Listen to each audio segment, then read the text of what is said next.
Thomas Jefferson. It's 1776, and the entire America was submerged in poverty and struggle. And here comes Thomas Jefferson, a 33-year-old statesman with a serious grudge against British rule, which continued to bully his people. He's seen the struggle, he's seen the taxation without representation receipts, and he's had enough. He basically decides that if King George wants to play games, he's going to provide the rule book. Jefferson went back inside, grabs his pen, and starts drafting what is essentially the world's most famous lawsuit against a sitting king. Now, suing a monarch is a long shot. It's like trying to cancel a subscription when the company owns the entire planet. But Jefferson's brain was already light years ahead. His big break comes during the Second Continental Congress. Richard Henry Lee stands up and drops the bombshell. These united colonies are, and of right ought to be, free. The room goes quiet. The Congress is down for the breakup, but they need the paperwork first. They form a committee of 5, but let's be real. John Adams and Ben Franklin knew who the real MVP was. They handed the pen to Jefferson because the man had a reputation for writing with the kind of elegance that makes a breakup text look like Shakespeare. For 17 days, Jefferson locks himself in a rented room in Philly with nothing but stacks of philosophy books and his own burning ambition. He's in total isolation, channeling every ounce of Enlightenment logic he can find. When he finally emerges, he isn't just holding a list of complaints. He's holding a document that starts with, "We hold these truths to be sacred and undeniable," and centers on the ultimate mic drop. All men are created equal. In Jefferson's head, he was just making a logical argument for a tax revolt. He didn't realize he had just accidentally sparked a universal struggle for human rights that would change the world forever. On July 4th, after Adams and Franklin did a little light editing, the Congress hit send. The king got the message, the world got a revolution, and England got the most expensive "it's not me, it's definitely you" letter in history. Frederick Douglass. Frederick Douglass is standing in the White House, looking Abraham Lincoln dead in the eye and telling him, "You're losing this war because you're a coward." Most people would be thrown out. Lincoln grabbed a chair and listened. It sounded like a pipe dream, especially considering where he started. Douglass began life as property, but his story took a turn when his master's wife, Sophia Auld, went rogue and started teaching him the alphabet. Suffice it to say, Mr. Auld was not a fan of his wife's DIY literacy program.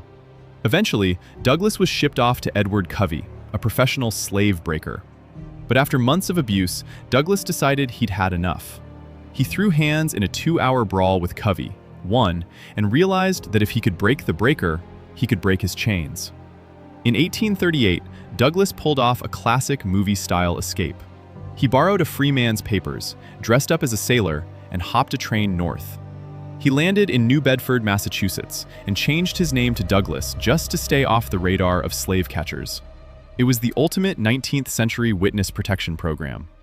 While hiding out at Nathan and Polly Johnson's place on the Underground Railroad, he earned his first real paycheck and found his voice. He didn't just join the African Methodist Episcopal Zion Church. He became the MVP preacher, steward, and superintendent. He spent his Sundays preaching to the pews and his weekdays preaching to his own reflection, grinding away at his oratory skills like a pro athlete in the off-season.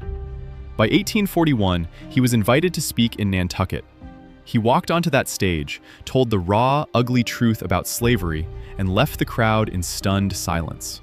The Massachusetts Anti-Slavery Society hired him on the spot. From there, Douglass went nuclear. He published best-selling autobiographies and launched his own newspaper, the North Star. Then came 1852. His 4th of July speech didn't just ruffle feathers, it plucked the whole bird. He called out the massive hypocrisy of American liberty while millions were still in chains. It was the 19th century version of a viral diss track, and it's what finally landed him that seat across from Lincoln. In that meeting, Douglass didn't mince words. He demanded equal pay for black soldiers and fair treatment for troops. Lincoln played the "it's politically complicated" card, but Douglass wasn't buying it.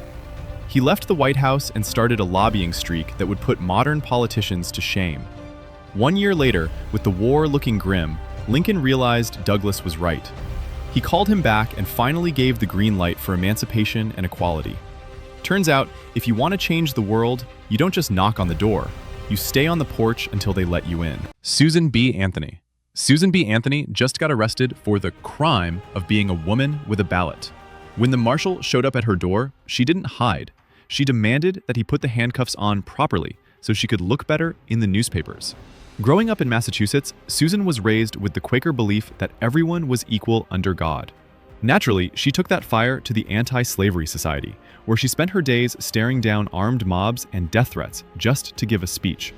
But during one of those rallies, she went to take the mic, only to be flagged down by her own coordinator. The reason? She was a woman, and in their eyes, her voice was a technicality they weren't ready for. Apparently, you could fight to save the world, but heaven forbid you do it while being female. That was the light bulb moment. Susan realized that if women didn't have the vote, they didn't have a voice. So the very next morning, she was pounding on the door of Elizabeth Cady Stanton in Seneca Falls. Together, they became the ultimate tag team of the suffrage movement.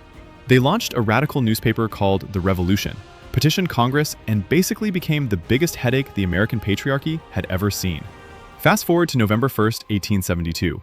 Susan and her sisters marched into a Rochester voter registration site and demanded their names be put on the list.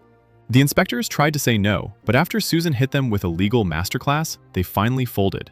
5 days later, she led 14 women to the polls and successfully cast her ballot for president. The government's response? Sending a U.S. deputy marshal to her front door to arrest her for illegal voting.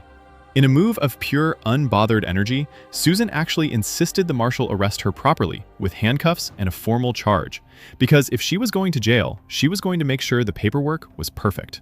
When her hearing finally rolled around in June 1873, the judge tried to shut it down. He refused to let the jury talk, declared her guilty on the spot, and slapped her with a $100 fine plus court costs. Susan stood up before the gavel even hit the wood and told him exactly where he could shove that fine. She never paid a cent of that $100, which, adjusted for inflation, is basically like telling the government to keep the change on a very expensive point of pride. She spent the next year petitioning Congress to overturn the conviction, proving that while they could fine her, they could never actually quiet her. Martin Luther King Jr. Martin Luther King Jr. is sitting in a dark jail cell in Birmingham, writing a revolutionary manifesto on the edges of old newspapers and toilet paper. He doesn't have a megaphone, but he's about to make the President of the United States sweat. Flashback to 1955, the Montgomery bus boycott. After Rosa Parks was arrested, the black community tapped a young Martin Luther King Jr. to lead the charge. For 385 days, they didn't just talk the talk, they walked the walk, literally, until the Supreme Court finally admitted that segregated buses were a total constitutional fail. King realized then that changing the law wasn't enough. He had to change the country's vibe, or more accurately, its moral conscience. He became a media mastermind, lobbying TV networks to broadcast the brutal reality of Jim Crow laws and economic exclusion. He knew that if America saw the truth on their shiny new TV sets, they couldn't pretend it wasn't happening while eating their TV dinners. By 1963, the momentum was a freight train. After a federal judge ordered parks and zoos to desegregate, King teamed up with Reverend Fred Shuttlesworth to tackle the final boss of racism, Birmingham, Alabama. They called it Project C. The C stood for confrontation, and on April 3rd, they marched right into the heart of the fire. When a court tried to ban the protest, King basically said, "Watch me," defied the injunction, and was thrown into a jail cell 2 days later. But putting King behind bars was like trying to put a fire out with gasoline. He managed to snag a pen from a guard and wrote his letter from Birmingham jail, proving that a ballpoint pen can be a lot more dangerous than a riot shield. That letter didn't just defend civil disobedience, it turned into a viral sensation before the internet existed, bringing in national attention and a massive $160,000 in bail money from heavy hitters like Harry Belafonte and the United Auto Workers. By the time JFK stood up 2 months later to call civil rights a moral issue, the movement wasn't just taking his word for it. They didn't want promises, they wanted receipts. So, King, A. Philip Randolph, and Bayard Rustin organized the largest human rights gathering in U.S. history. They marched to the Lincoln Memorial to demand jobs, freedom, and an end to the madness. With the I Have a Dream speech ringing in the government's ears, King essentially gave Washington an ultimatum they couldn't ignore. The result? The Civil Rights Act, the Voting Rights Act, and a permanent change to the American DNA. In 2026, we don't just celebrate the beginning, we celebrate the journey of these 4 individuals, and many others.